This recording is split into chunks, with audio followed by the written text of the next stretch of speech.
Welcome aboard the Boat Buyer's Secret Weapon podcast, where we're dedicated to helping first-time and experienced boaters find the right boat at the best price and ensure all boaters have years and years of happy boating fun because life truly is better on a boat. Today's podcast is sponsored by the First Time Boat Buyers Academy, so you can find the perfect boat at the lowest possible price and buy with 100% confidence.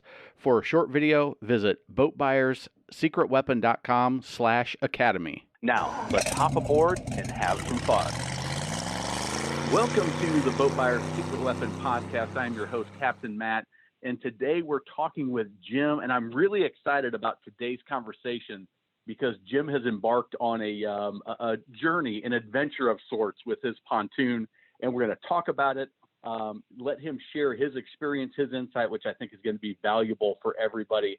And so, Jim, welcome to the podcast. Thanks for joining us. Hey, Matt. Thanks for having me.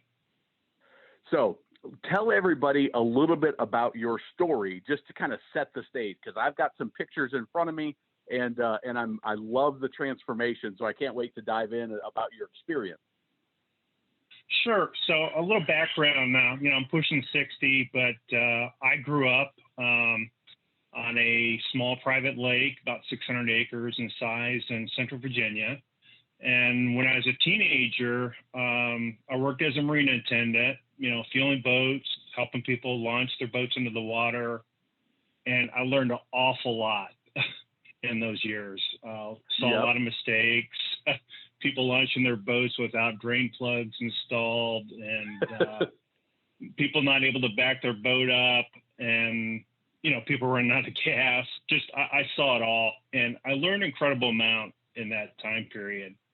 And when I was young, I really didn't have much money, so I kind of started out sailing. My brother had a Hobie Cat, and kind of messed around with sailboats for a while, and there was like a lot of sailboat racing in the day here at the lake. And but when I got old enough and got enough financial money backing, I bought my first Mastercraft. I bought an '83 Mastercraft. It was a power slot, 19 foot, inboard, 351 Ford, ate a lot of gas, but an incredible amount of fun.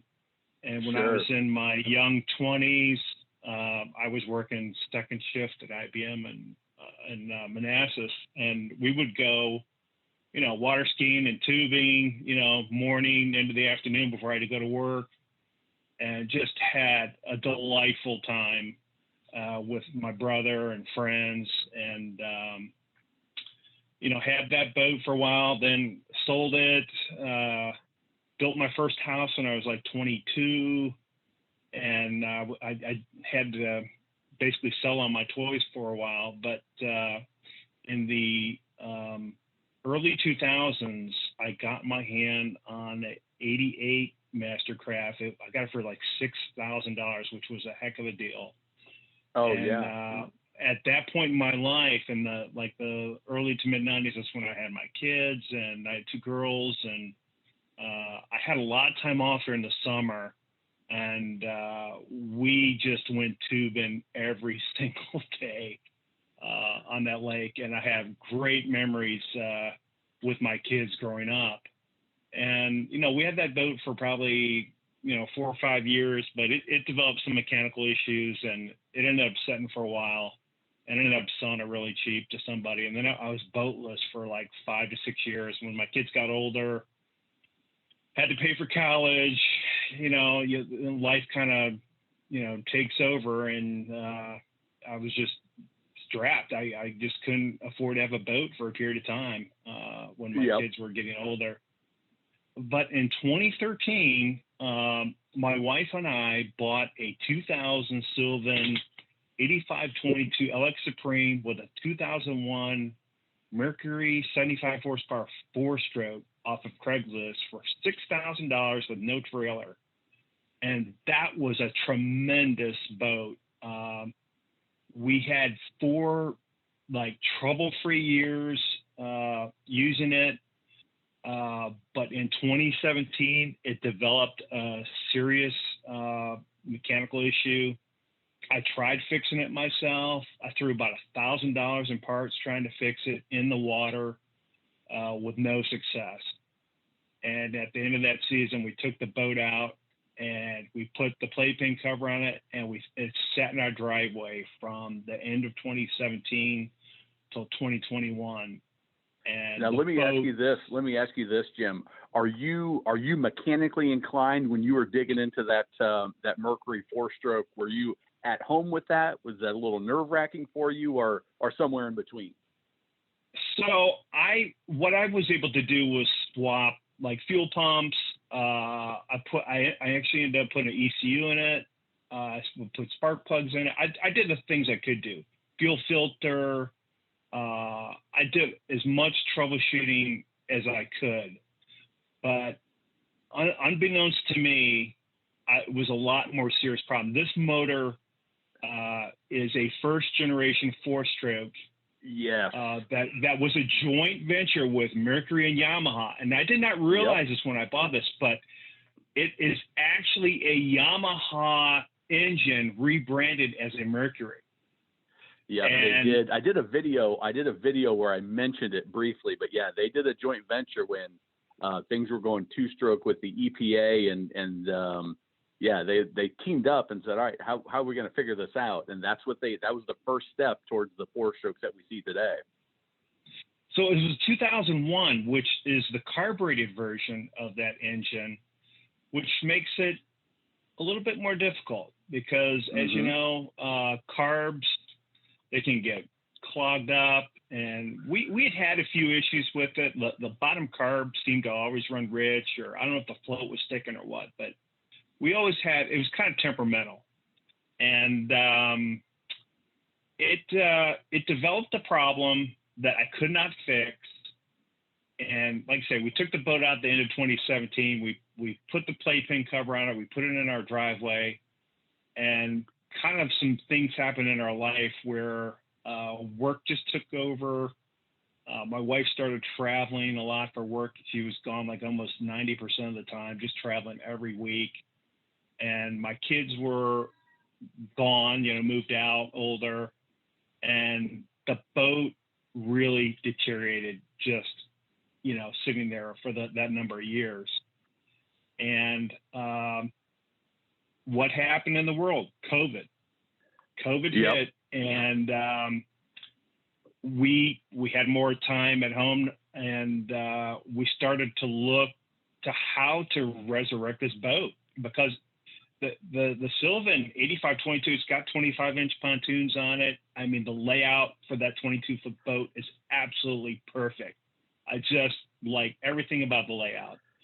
Yep. So we're like, what are we going to do? And in March of this year, I started looking to what my options were to get this thing going again. And, at about the same time, Matt, that's when I found your YouTube channel, and I was looking at, what are my options of going new? What's the used market like? And Matt, I'd never bought a new boat ever.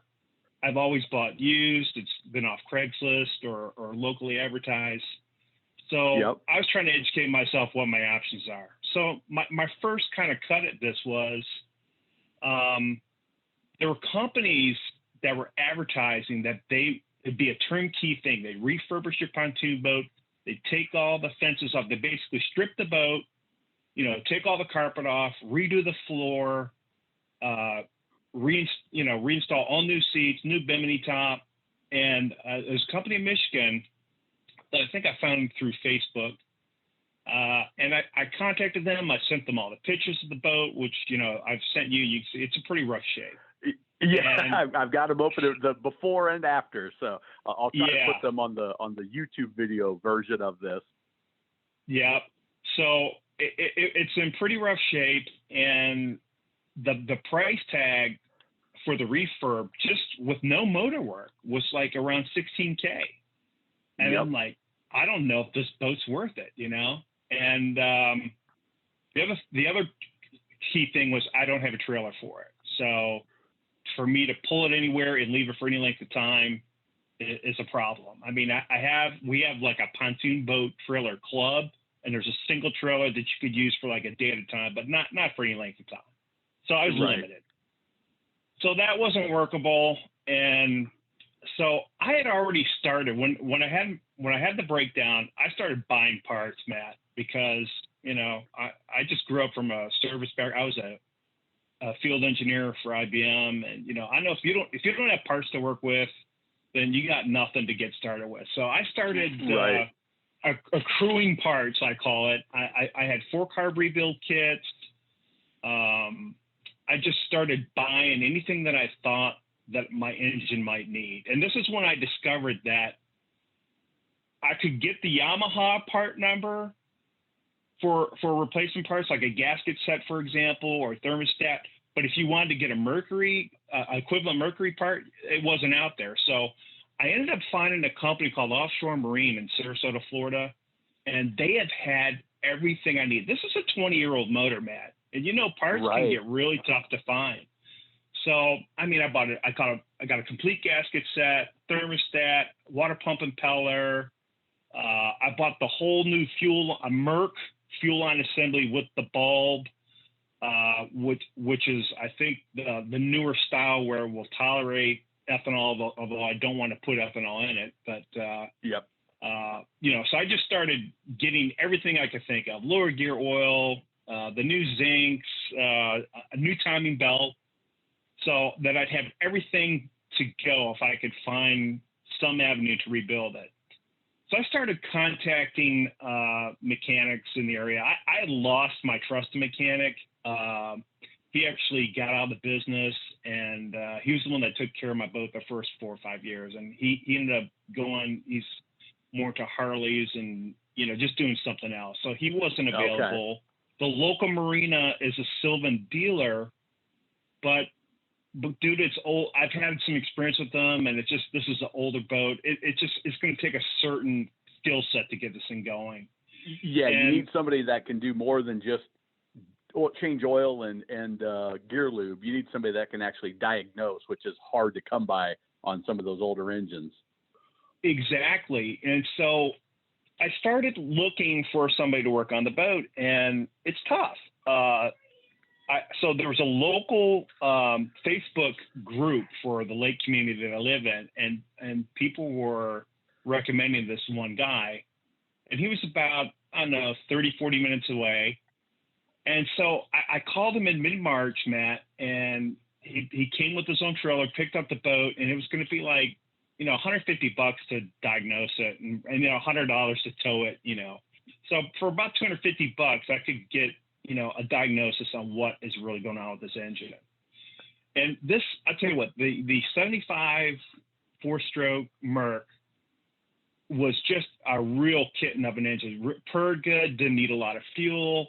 I never thought I had a serious problem. Matt, I really was thinking that, okay, this is just a minor issue. And, this, maybe, $300, $400, $500 will fix it. Well, after about a week, the mechanic had tested the compression. And, I probably should have done this a lot earlier. This is a lesson learned for me, but 2 of the 4 cylinders had low compression.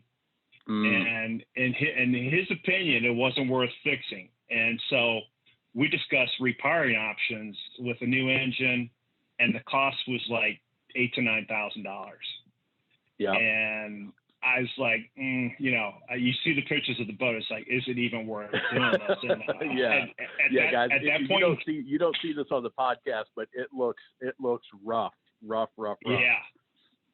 So at that point, I'm like, this just doesn't make sense, So, the seats were shot, and it just didn't seem like I was going to pursue the fixed route. And so I asked the mechanic if he'd be interested in buying it as a project boat, or if he'd be interested in, helping me get rid of it, basically, because there are like some boat rental type places, like on Lake Anna, which is a bigger lake, not too far from here, to see, if anybody wanted, because it had been in my driveway for like 4 years. And I'm like, I kind of like having my driveway back, to be honest with you, Matt. And I'm like, this thing's just in the way. It's an eyesore, and I live in an HOA, so I mean, I'm amazed that nobody complained about it. But anyway, yeah, he asked around. There was no, and this is March. There was no interest at all in anybody buying my boat, and I had to do some title work and registration work to get clear title and everything to my boat. And I'd made a deal. I owed the mechanic basically, the about $250. And so I was going to sell it to him for $1,500, and he was just going to part it out or maybe fix it and flip it. I really, at that point, I didn't care. But, while I was waiting for this whole boat owner paperwork situation to get sorted out, I really started having second thoughts. And I got to tell you, I mean, I was looking at your channel on YouTube and started to look at what new boat prices were. And then I started looking at the used market. And even back then in March, it was starting to really bubble up. The prices, even for used stuff, was starting to get high. And I thought about it. The one fortunate thing, even though the boat's rough looking, and I would say it's generally in poor condition, the bones are good. The floor is absolutely 100% solid on it. I was going to ask you about that. Yeah. There's no rot in the floor whatsoever. The carpet is actually still intact after 20 some years, which is amazing. And so at that point, I started looking at engine rebuild options, because this guy, all he wanted to do was sell me an engine, and I didn't want to do it. And, having no trailer kind of made it, problematic because, my boat's, 30, 40 minutes away. I have no trailer to go get it. And so I started looking at like engine rebuilders. I think there was a place called Blackbird Motors in Pennsylvania, and I'd called them, and they had this service where if you could tow your boat up there, they would rebuild it in a day. But it was going to be $5,000 or $6,000 for basically they take the whole power head off. I guess they had like spare heads and whatever they had to do, they could rebuild it. They maybe even had power heads on the shelf, and they'd swap it. But having no trailer again made that impossible. And while I have access to a trailer on a day basis, I couldn't do a couple days or even a week. I couldn't do it. So this was the point where I started looking at my new boat options. And I looked at your channel, and I'm like, I started calling around, Matt. And in the Mid-Atlantic, there is absolutely nothing available in the under $30,000 price range. Yeah. And as you've been reporting on your channel, last year, things just went crazy. People started buying boats. And what I found, Matt, like I called the local Sylvan dealer, they had 80 boats on order, and they're not getting anything. Yep. What time frame was this? Was this like this was April. This is April. Okay. So April, I really start the hunt for a replacement boat. And I looked at all the dealers. I just started calling all the dealers in Virginia. Nobody had there's no inventory at all, Matt. I mean, nobody had a boat you could go look at. Yep. And even like Bass Pro Shop I was interested in the Ranger pontoon boat line, which I think is a pretty decent boat for the money. But yep. They're not even taking orders. This is April, Matt. They're like, we're not getting anything. We're not taking orders. And it's like, I mean, just all the Mid-Atlantic, there was nothing. So then I got a little bit desperate, and I started calling into the Midwest. I started calling Indiana. I started calling Ohio. I started calling Michigan. And I found a couple boats actually in Michigan. And I found like I think I found a 20-foot Ranger pontoon boat with a 90 on it. and with trailer, it was just under $28,000, which was my price point. Okay. And at that time, that was, my wife and I were talking about it, and, we kind of hemmed and hawed a little bit because it was, it's a lot of money for us. And the time that we delayed, somebody from the West Coast bought the boat and spent $4,000, Matt, to ship it across the country. That's how crazy. That's how crazy it got. Yeah. And so I started calling I called the Bass Pro Shop in Indiana, and they had one, but they wanted to charge me state sales tax for Indiana, and then I'd have to pay sales tax in Virginia. And in Virginia, it's like 2%, which is really cheap. Yeah. But you go in the Midwest, it's like 6, 7, 8%. So it was a bit of money. I'm like, So I just couldn't see it. And so anyway, I kept looking. I got really frustrated, and it seemed to me at the time the best thing to do is just to try to fix the old boat that I have, even though it's in terrible shape. So I started calling around to find a different mechanic that could rebuild my engine locally. And just through word of mouth, I found an old timer mechanic that's really familiar with my old 4-stroke Merc. And I made arrangements with my first mechanic to basically transport the boat over to him. And that took about 2 months of work to work out the logistics, because my old time mechanic, he had a pontoon boat trailer, but he had a customer's boat on it, and it was it wasn't in his yard. It was like at the customer's location. Trailer had a bad wheel bearing. It needed tires, and it just took 2 months to get his trailer worked out, the boat off of it, and anyway, to get the new, my boat over to this new mechanic, it was 2 months.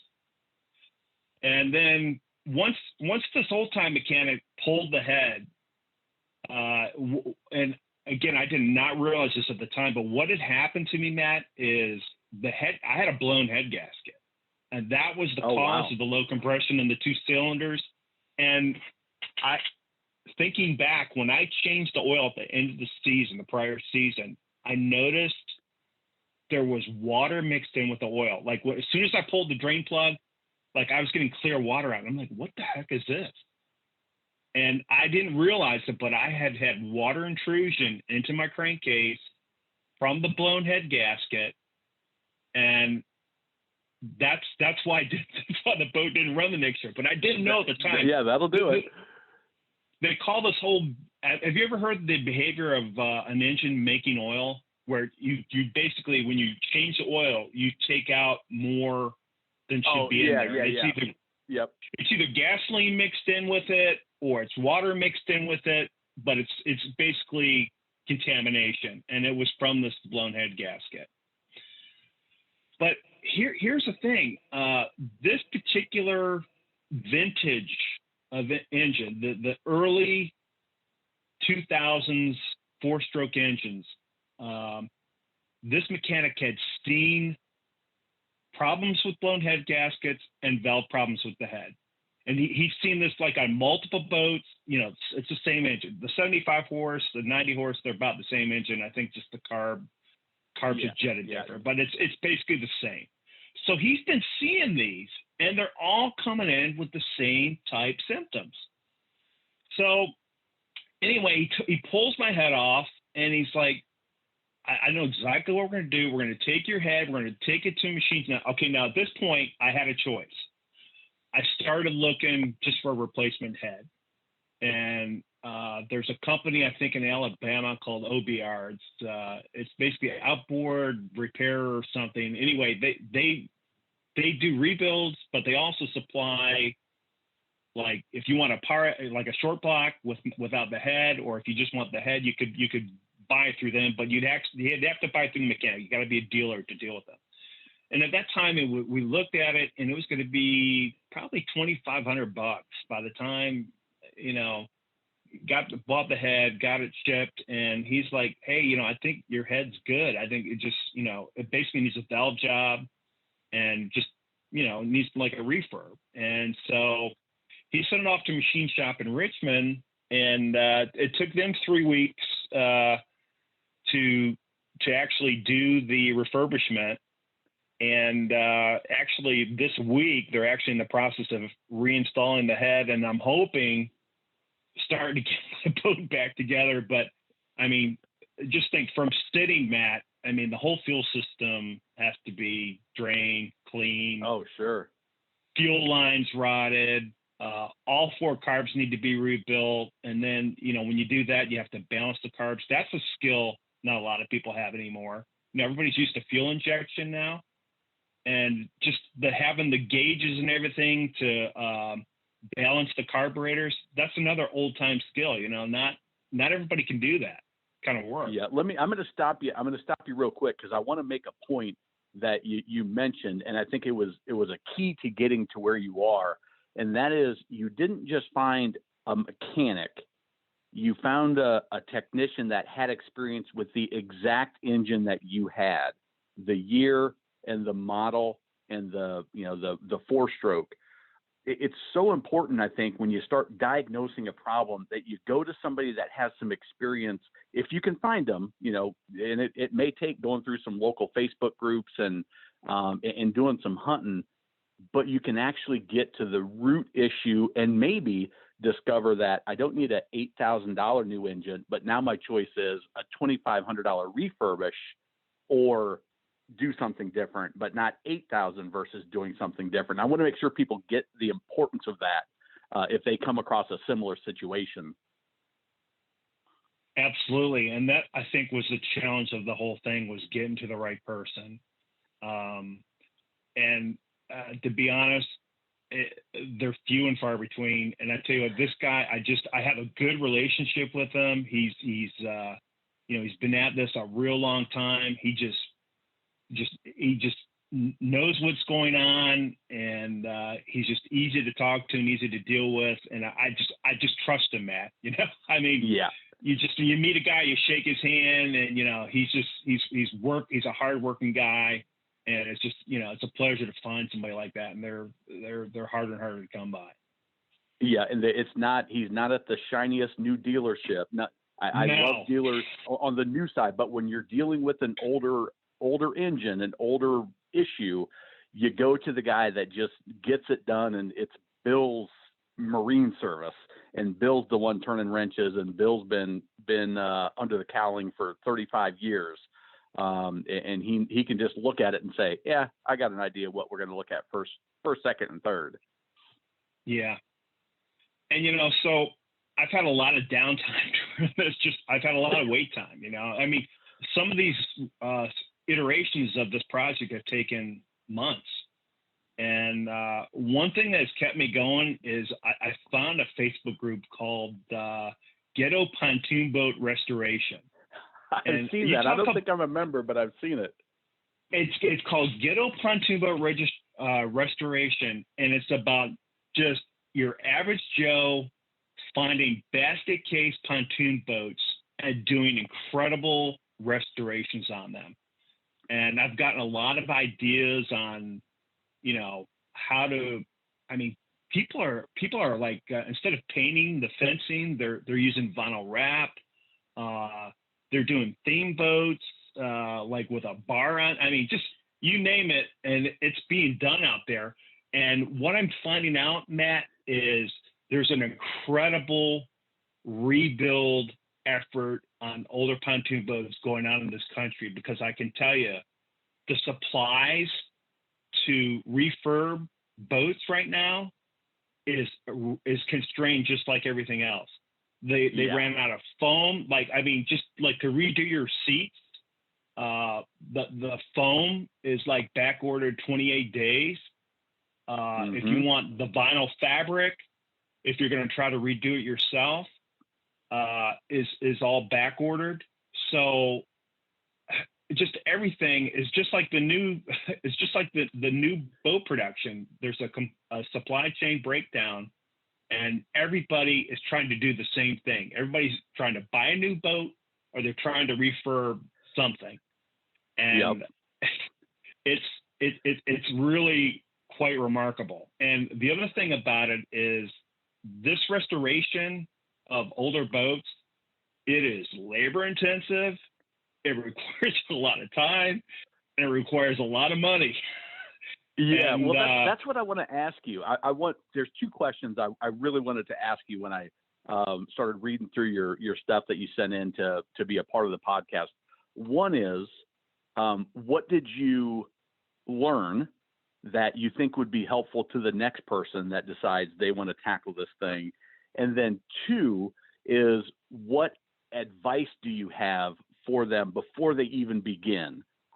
When they start tackling it, could be the engine side or it could be the interior side, because the exterior wasn't too bad. It was just really the seats that were, destroyed, really. Yep. So I would really encourage people to try to do as much as they can on the off season.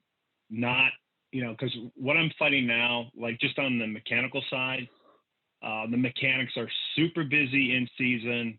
And to do a major repair or rebuild, you're just there's a lot of wait time. I mean, you got to think about it. They want as many customers out in the water for the weekend as they can. And I can't tell you how many weeks that my mechanic told me, look, I'd love to be working on your boat this week, but, like, for example, if it was near a holiday, they're trying to maximize the number of people they can repair and get on the water and make customers happy. And yeah, I can get 10 people on the water in 8 hours, or I can get halfway through your one job and get nobody on the water for this week. Yep.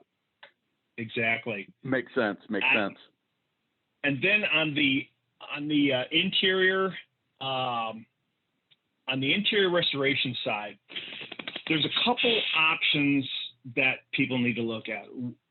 The turnkey, what I'll call the turnkey option, Matt, is there's a website called pontoonboatstuff.com, and they have a really neat tool on the website where you can basically, lay out replacement furniture on a grid, just like your current boat is, or if you want to redo how your layout is, they have a tool that you can kind of play around and come up with buying replacement seats for the entire boat, or if it's just one bench is bad, or maybe just the L bench is bad, or the front, you could just, buy what you need. But I was looking, what I found is the prices in the last 6 months on buying replacement seats has just gone through the roof. You're talking $4 or $5 grand now, man. I'm not kidding. It used to be probably $2,000 or $3,000 maybe last year to redo your pontoon boat with all new seats. This year, it's $4,000 to $5,000. And oh, by the way, you're going to wait probably a minimum of 30 days before you get everything. So, so that's I call that the turnkey interior, right? And that's not including the floor. Is that the route you went? No. Oh, okay. So the other route to go, okay. First of all, let's talk a little bit about flooring. So this is not including flooring. Flooring is a really super labor-intensive job. Basically, you got to strip the boat. All the fences got to come up. The helm's got to come off. And I'm hearing getting the carpet off is just super labor-intensive, super tough. Whatever glue they used back when they built these boats is really tough to get, down to the marine-grade plywood, right? Yep. And just the labor to do the floor it's a lot of money, and then the materials, you're probably talking $1,500 minimum by the time you do the labor and get the materials to do the floor. So luckily my carpet is serviceable. I call it serviceable, right? I mean, it's not ripped. The plywood is totally solid. So I'm just trying to do get my seating situation straightened out. So if pontoonboatstuff.com is the turnkey solution, there's another cheaper solution, which is ultimately the way I'm going. And there's a company called, I think it's called Sailrite Fabric, and you can buy the foam, the vinyl, the tools to cut it, the staple gun, and they have a ton of videos on do-it-yourself pontoon boat seat repair on YouTube. Sailrite, I believe this company, Matt. Yeah, And I'm writing all these names down as you're saying them here to put in the show notes for everybody. And that I believe is the more affordable option for people if you have a little bit of, if you're not afraid to take it on, and really you have nothing to lose at this point. I mean, if your seats were like mine, and I mean, the seat bottoms are ripped, they're just gone. So you have nothing, so it's worth taking a shot. And that is the direction I think. If people feel the least bit handy and are willing to kind of take that on, that's the cheaper way to go. Is just buy the foam, buy the fabric, and just watch the videos, and it's doable. And there's no, there's ways to do it without having to sew. Where you're basically pulling the vinyl over the foam, and then using stainless steel staples. Because your seat bases are almost always going to be in good shape. They're even in 20 years ago they were using the rotomode plastic, and it's not, you're not going to find wood too much. Maybe on some of the seat bottoms. Yeah, the seat bottoms are marine grade plywood as well. Okay. So they'll probably be good. Yeah, they'll probably be good. So that's what I would recommend. But I want to kind of shift gears here, because parallel to all this mess of trying to get my old boat going, I found a company or a dealer up in Michigan that deals with Avalon pontoon boats. And I've seen that brand on some of your content, Matt. As mentioned, it's a pretty decent boat. And yeah, absolutely. So this is back in April, when I was really just searching far and wide for a boat up in the Midwest, because there's nothing here down south. I called this dealer. They had a June production slot for a Avalon 2080, which is a 20-foot boat, 8-foot wide, 60 horsepower Merc, quad lounge, out the door for like $28,000. And I talked to my wife, and we're like, let's put a deposit down and let's just go for it. So at that point, we signed a sales contract, put $1,000 deposit down, and so we're thinking at that point in June we'll have a boat, right? Well, I joined a Facebook group for Avalon owners and Tahoe owners, and people started reporting, hey, I ordered a boat in January. I still don't have it. The production date was May, and it got delayed, and so I just knew it wasn't going to roll like I thought, Matt. And in late June, I got a call from the dealer, and they're like, hey, Avalon called us. They said that the helm, which was made out of fiberglasses, they can't get them. And they said, if you'll accept a rotocast helm, we'll still build the boat, but it'll be a 6-week delay. And, you're going to be looking at August. And I'm like, that's fine with me. I just, I've had rotocast is a good material as well, Matt. And I was fine with that. So we said, yeah, go ahead and do it. And, just kind of been waiting. I actually emailed them this week, and I actually have a build date of August 21st. But nothing's set in stone. Nothing's set in stone. I mean, from watching the owners group for Avalon and Tahoe, it sounds like there's been shutdowns up there. They've had, they've run out of aluminum to build tubes at times. They've run out of various components. Now, the good thing about the boat that I'm purchasing, it's a very bare bones basic boat. I mean, it's your lower cost Avalon boat. It's still a quality boat, but it doesn't have a lot of the fancy goodies on it that you may have to wait for additional parts. I mean, it's pretty straightforward. So, we're hopeful we'll get it. We'll see what happens. Now, the crazy thing that happened, Matt, was this was a 2021 boat, but the production year changes in July. So from what I'm understanding, I'm just going to get a 2022 production year boat, but at 2021 prices. And, as you've heard, the prices are going up all the time. Yeah. And so if it actually, gets built, I'll be just ecstatic to have it, and of course I'm going to either drive up to Michigan and tow it with my truck, or I'm actually looking at maybe getting a hot shotter. I really don't relish the idea of towing a boat 700 miles. I don't know if you've done that, but I don't have a good feeling about it, because you can have a tire problem or a bearing problem, and I don't know. I'm almost thinking of hiring a hot shotter to get it down here for me, because it's a long trip. Yeah, just if you do tow it, make sure everything's battened down, and they'll know how to do that at the factory. They send boats out of there every day.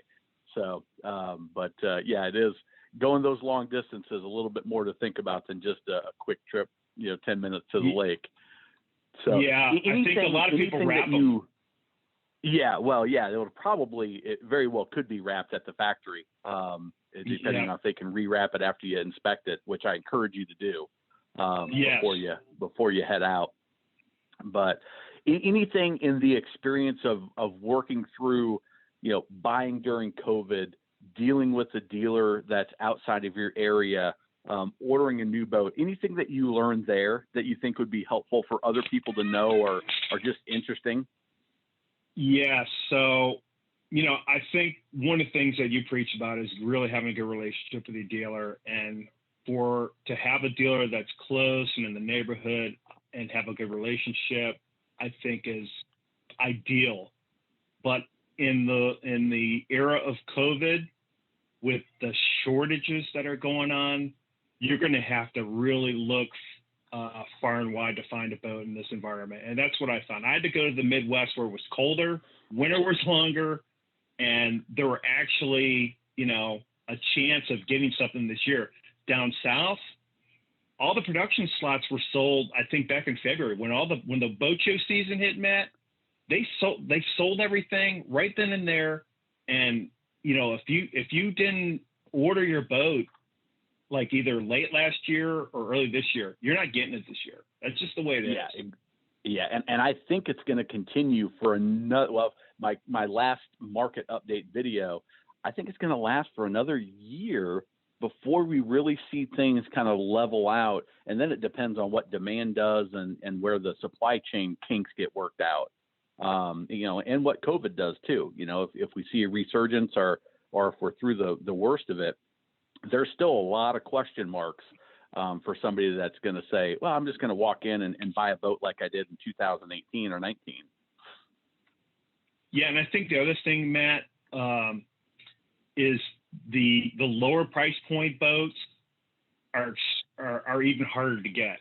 I did find that when I was looking in April, if you had 60, 70,000 plus, you could probably buy a top of the line boat. You could buy a Barletta or a Harris or one of the higher brands. But for the lower price point boats, there's a heck of a lot more competition. There just is. And that's our price point. Yeah. And it's a lot of people's price point. I mean, I heard, I don't know if this is true because I haven't verified it anywhere, but a guy on one of my comments said Robalo was cutting out their entry-level models, their 16-foot, I can't remember the name of it, but in the center console market, just like in most markets, they've got a value line that's kind of a price point boat, And they said Robalo was stopping production of that and just focusing on building the bigger boats, limited capacity, limited material. We're gonna sell the boats and build the boats that have higher margins for us and for our dealers. I don't know if that's happening throughout the industry, but I need to keep an eye on it to see what's gonna shake out for the 2023 models. Right. So I'm at a kind of a dilemma. So supposedly I'm getting a new boat, which would be great, but I still have this old boat to deal with, and so I want to run this by you. I mean, okay. At what point do you throw in the towel? And I mean, maybe I got a lot of vetting to do on my repair when I do get my boat back. I need to really have some real good sea trials to make sure this thing is going to run and be reliable. Because, I mean, being at my age, the last thing you want to do is get your family, go to the dock, boat won't start, or worse yet, break down in the middle with a boatload of people, in the middle of the lake somewhere. I just don't. I'm at the age where that's kind of untenable for me. So there's a lot of question marks on my old boat.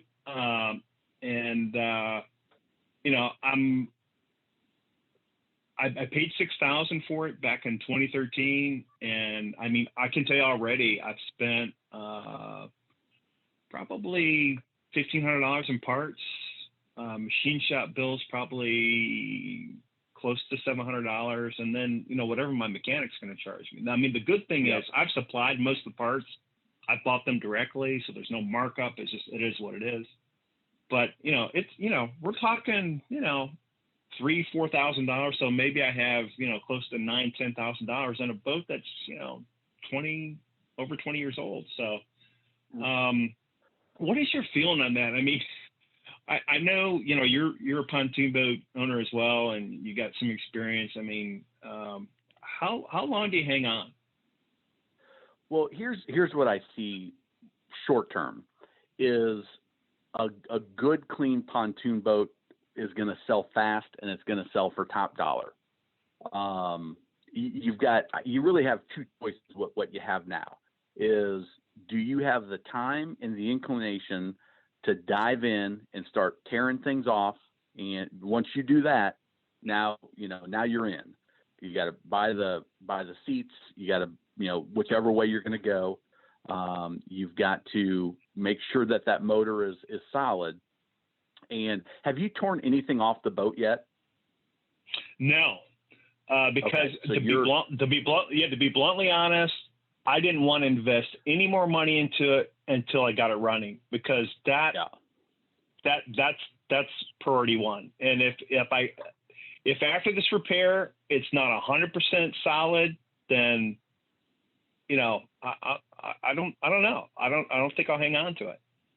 Yeah, I think you're wise to wait till the motor situation gets figured out, because it's somewhat valuable, but it's way more valuable with that motor running.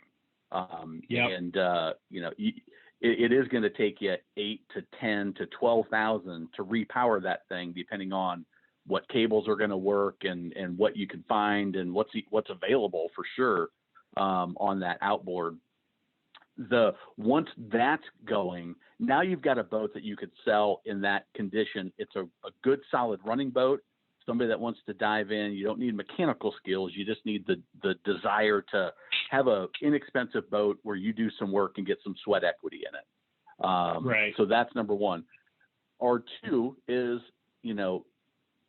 just total ballpark.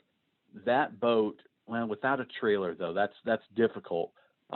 If you had a trailer, I would say somebody would probably pay $15,000 for that boat with a good running 75 and a trailer. All day long. That's where I see the market. That's where I see the marketplace right now. Now, I think that's going to continue, like I've said in my videos, for probably another year or so. The other option that you could do is say, hey, listen, what if we could find a happy medium of both of those and find somebody that is willing to do the work for you and split the profit. Somebody that in your market area, a young kid that's got some inclination to do that kind of thing on the side, that you can trust that they're going to do a good job. And at the end, you keep the title, but you split whatever kind of monetary split you have. Right. Those would be the things that I would look at doing. And it's depending on your inclination to dive in, your space that you have, because it takes some space to tear a pontoon apart and to rebuild it.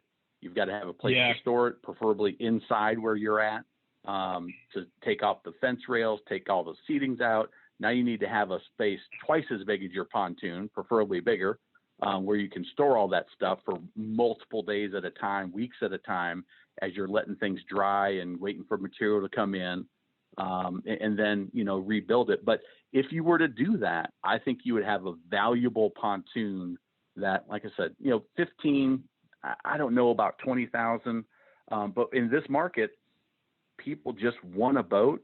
And if it's well done, refurbished, maybe it could bring that. Yeah, I'm seeing that. I'm seeing those prices, Matt. And you know what people are putting? I mean, these are 20-year-old boats. I mean, with 2 strokes, not even a 4-stroke motor, and they're asking 14, 15,000. And you know what they're saying on their ads is, "I know what I have." They say that right on their ad is like, "I know what I have. I'm not taking $1 less," and they're probably getting it.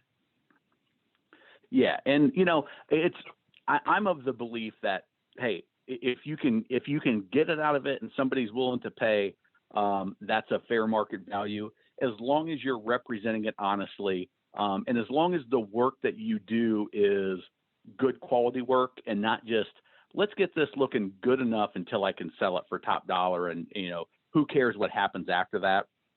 But with that said, there's a family that only has 15 or 20 grand to spend on a pontoon, and they just want something that's going to get them on the water right now, and they're willing to invest that. Right. And I think if they go into it with their eyes open and you market it properly and fairly and honestly and do good quality work, I think there's somebody out there, if you had the inclination to dive in and do that. On the flip side is, hey, I've got my new boat coming.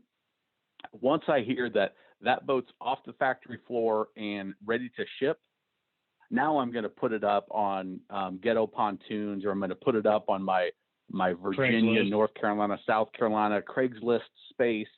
And somebody will buy it there too, because there's somebody that likes to do pontoon refurbishing, or that has the inclination to do it and is just looking for the base to start with. And now, maybe you can sell it. I don't know what that number is. It kind of depends on what you find out about the total cost of redoing that motor, or maybe they've got their own motor that they're willing to just hang it, and they're going to be all set with that. So I think you've got 2 distinct options that you could go down, and then the hybrid of the third one. If you know somebody in your inner circle that you trust, or just outside your circle that you can trust to do the work, that has the space, that has the inclination, and will do it right, you could kind of split the difference there. That's the way I see it. Any of those sound appealing to you? Yeah, I tell you, to be bluntly honest, I'm actually, if my new boat does get produced and actually comes to fruition, which, with COVID, who the heck knows? It's such a wild card. But if it does get built and I actually get my hands on it, I mean, I'm probably inclined to sell my old boat at a reasonable price just to put towards my new boat, and then be done with it. Because to be bluntly honest with you, I don't have a garage.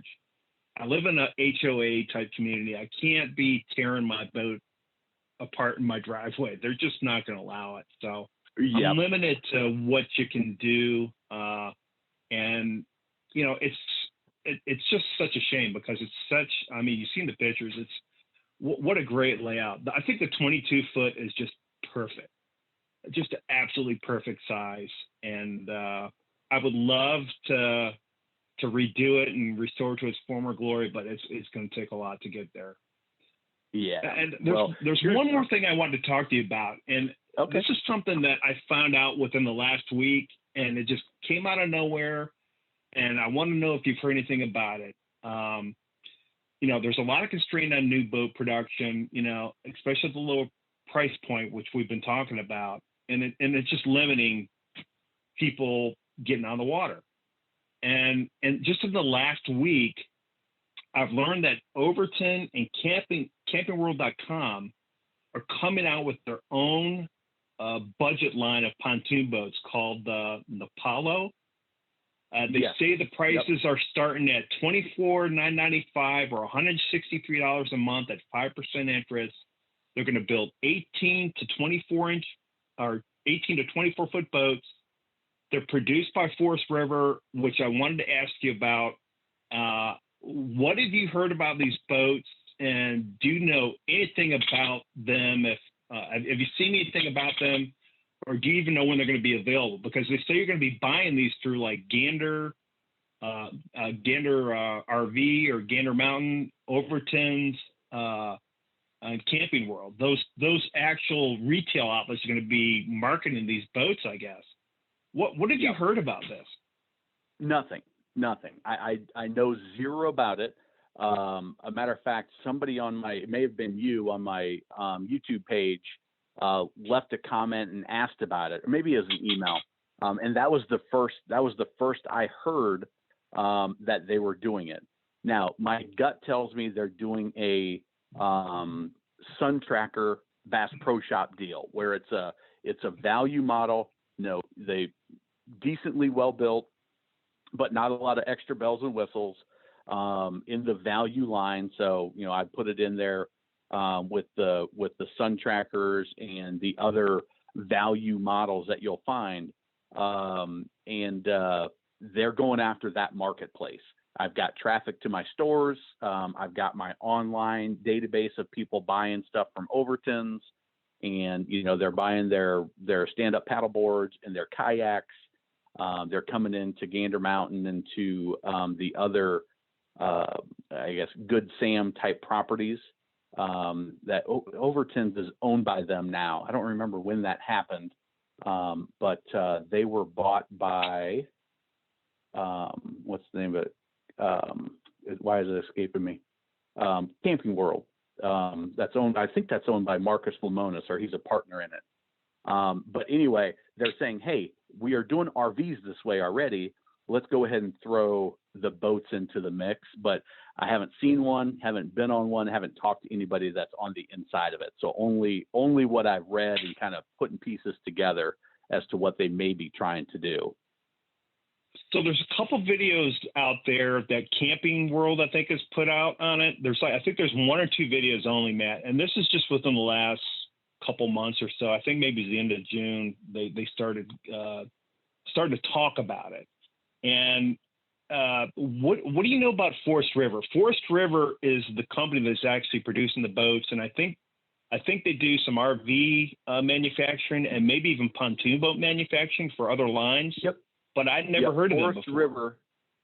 Forest River has been building boats. 2012 is the year that's jumping in my head. It might be, but they are owned by Berkshire Hathaway, who's Warren Buffett's holding company that owns all these different businesses. Forest River is the manufacturing. They do several brands of RVs. They also own the Berkshire, South Bay, and Trifecta brands of pontoons. All three of those brands are essentially the same exact boat, just branded differently. So if you go to a boat show, you can step on a Berkshire, you can step on a South Bay, you can step on a Trifecta, and you can be like, I just saw this boat with the other nameplate on it. And they're mid-tier to upper mid-tier. My family's got a 22 South Bay, 2015, I think, at our lake place at the Lake of the Ozarks, 22-foot tri-tune with the 150. Nice boat, solid boat, mid-tier, not by no means top of the line, but a good boat. So I would guess they're going to be rolling them off, a similar production line, if not the same exact production line, as those, if that's accurate. Yeah, it sounds like they're using the Suzuki outboard motor, which, I know that brand is kind of built up or getting, more popular. Although, there's nobody around here that works on them. That's the only thing I'd be afraid of. But what have you heard about Suzuki? Suzuki's have really been going after market share. Good solid engine. When you talk to technicians, they say Yamaha, Mercury, Suzuki, they're all incredibly reliable. They're not seeing any issues with them that anything to speak of anyway, other than lack of maintenance. But if you maintain it properly, you run it properly, no issues. What they don't have is what Evinrude didn't have, which is locked in transom. So manufacturers that were putting exclusive Suzukis on, like, all of Brunswick brands are going to put a Mercury on, Sea Ray, Harris, Cypress K, Lowe, Lund, all of those are going to have a Mercury. Yamaha has a bunch of independents locked in.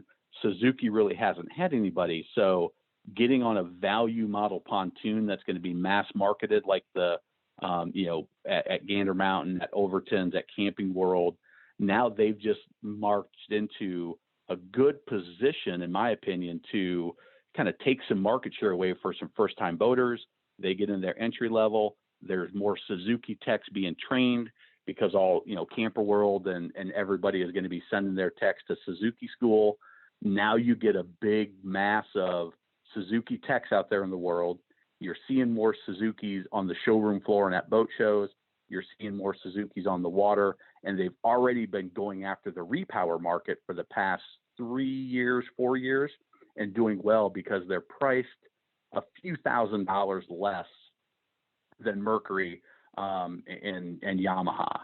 So it's interesting that they chose Suzuki, because now their price point's going to be, a little bit less on the engine as well, with, in my opinion, and from what I hear from techs, a very reliable power source. We really need to keep an eye on that space, and I hope when they do hit the market, man, I would love to see a review of that, because I think a lot of people would be interested in that. I've got on the mailing list that I could. So I went to Overton's and bought something off Overton's, which I haven't done for a while, to make sure that next time they send a round of marketing emails, that I get that alert. And as soon as I get an opportunity to step on one, I will definitely do that. We've got a Gander Mountain that's within an hour of here. So when they start rolling out, I will definitely be making that trip. I'm looking forward to that. But that is all opinion that I just gave you. That's no inside information whatsoever. But just, kind of gathering bits and pieces from what I do know, and then what I'm seeing on their marketing pieces. And whoever it was that made the mention on my YouTube channel, I appreciate it, because that led me down a rabbit hole that day of seeing what I could all find out about the connections. Cool.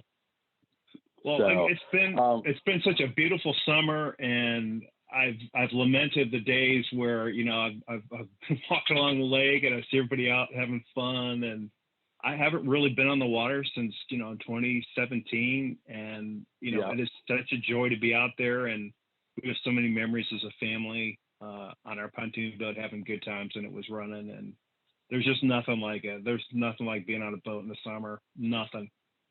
Yeah, the memories that you make with your kids. I don't care if it's a $2,500 used boat that you got running and you're out. I saw one at the ramp the other day, a couple of young kids and their sister or girlfriend having a ball out on a boat that, maybe a $2,000 boat, or if you're out on a $100,000 Cobalt or Tri-Tune with twin engines. It's just being out on the water with people and making those connections and making those memories that, to me, is what it's all about. So here's what I want to do, if you're okay with it. Send me a way that you would like people to contact you if you want to do it. Hey, you're looking for a project boat, you're looking for a project pontoon with a reasonable price, or a totally redone pontoon if you decide to go that direction. would you want anybody from the podcast to reach out to you directly? Or is there somewhere we could make that happen and maybe make a connection for you and for somebody out there that's looking for this type of situation? Yeah, let me think about it. I want to get it back first Okay. and make sure it's solid before I would offer it to anybody, because I want it to be, just a good running boat. So let me get it. And then I got to make my decision on what I'm actually. Yeah, well, yeah, and that's the other thing is the other option, which we didn't talk about, is, hey, this is running pretty good, and I'm going to refurbish it, and now I've got a new pontoon that I could actually sell and probably find somebody to buy that for a premium, because 2023 pricing, from what I'm hearing across the board, is going to be higher. So, that all of the raw materials has been going up, and the manufacturers just have to raise the prices. Even without raising margins at the dealer or manufacturer level, I think prices are going to be raising close to 10% or more, just because it's more expensive. Shipping's more expensive. Imports, containers have quadrupled to get a container in the country from overseas through the ports. So those prices are hitting now, and I see those prices going up this year as well. I heard that as well. I mean, a container used to be $3,000 or $4,000 to ship from China, and now it's what, 28,000 or so. I mean, it's ridiculous. Yeah. My sister-in-law works at a home goods company, and they import a lot of stuff from China, and that her logistics is in her ballpark. And I was just talking to her the other week, and while we're at the lake, and she said the container prices have more than quadrupled on them, and not only that, and they're still not getting them for like 3 months. And if you want to expedite it, what did she say? It was $8,000 more to expedite it 30 days for a container. So that's hitting, that matters. That's real cost that's going into the product that wasn't there just, 12, 24 months ago, in addition to the demand and probably higher margins on manufacturer and dealer sides as well. So, right. Well, think about that if you want to. I'd be happy to try to make a connection. The podcast and the YouTube channel will get out there, so we can remove that information when it's sold, so that for years and years you're not getting calls about this pontoon. But if you want to, let me know. Be happy to do it. And Jim, this has been a fun conversation. It's great to hear different people's stories of how they progressed through boating, get their advice. Maybe provide some value if you got anything of value out of this. But for me, it's fun talking boats. So thanks for joining us. Yeah. And I'd sure like to do a plug for your channel, boatbuyersecretweapon.com. That website has a lot of good information for folks that are in the market for a boat, and your YouTube channel has so much good advice. And I've learned a lot, Matt, just by following your channel, and I'm especially appreciating all your market updates this year. As a new boat owner, to get those, every month or so update on what's going on with the industry. You have some insight that I think is really valuable, and it's kind of helped me hang on here during a difficult and challenging year to try to get on the water. I mean, I have done everything, Matt, that I could do to get on the water this year. And the season's almost gone. It's been a really challenging year. But I got to tell you, I've watched a lot of your content, because I've had more time on land, than I'd like to, but, your channel, I have learned a tremendous amount from. So I appreciate all that you, have shared with everybody out there. Well, you're very welcome. It's fun to do, and I'm glad I can provide some value to folks. Let's pull up the anchor and run this podcast back to the docks. We'll be back again with another helpful and fun episode next time. If you'd like to be a guest on the podcast, visit boatbuyersecretweapon.com/guest, and I'll help offer insights into your boat research and shopping experience.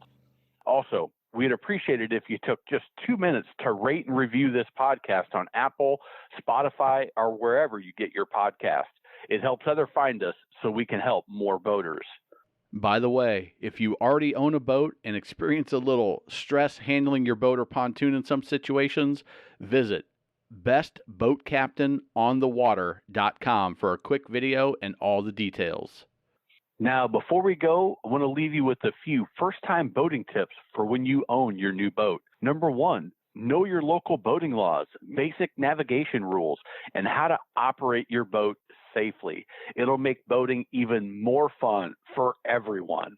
Two, be aware of your wake at all times and pay attention to no wake zones because you are responsible for your wake. When maneuvering at slow speeds, you can put out an enormous wake. If going slow, be courteous, save some fuel, and drop down to idle speed, just in forward gear to ensure there is no wake. This could save you an expensive ticket and will keep you from being that guy on your waterway. Number three, boats do not have headlights. They have docking lights, specifically made for seeing in tight quarters and docking.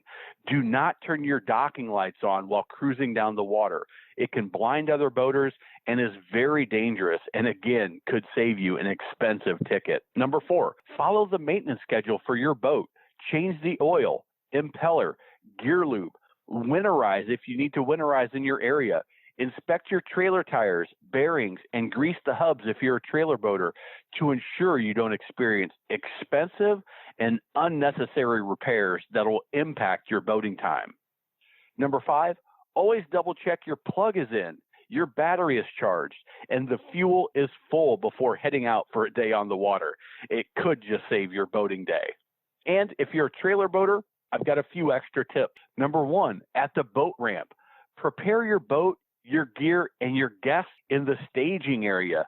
Then, when you're ready, back down the ramp, unload the boat, head to the parking lot, and right back down to your boat to be fast and courteous to your fellow boaters and don't tie up that ramp unnecessarily. Next, use transom tie-down straps when trailing your boat. Very bad things can happen if you don't, and they do happen. Three, check everything in the boat is secure before heading down the road. Seat cushions, gear, keys, towels, even tubes and lily pads can get blown out when pulling your boat down the highway or interstate. And most important, have fun. Enjoy your boat and get on the water as much as possible because life truly is better on a boat. Until next time, this is your friend in boating, Captain Matt.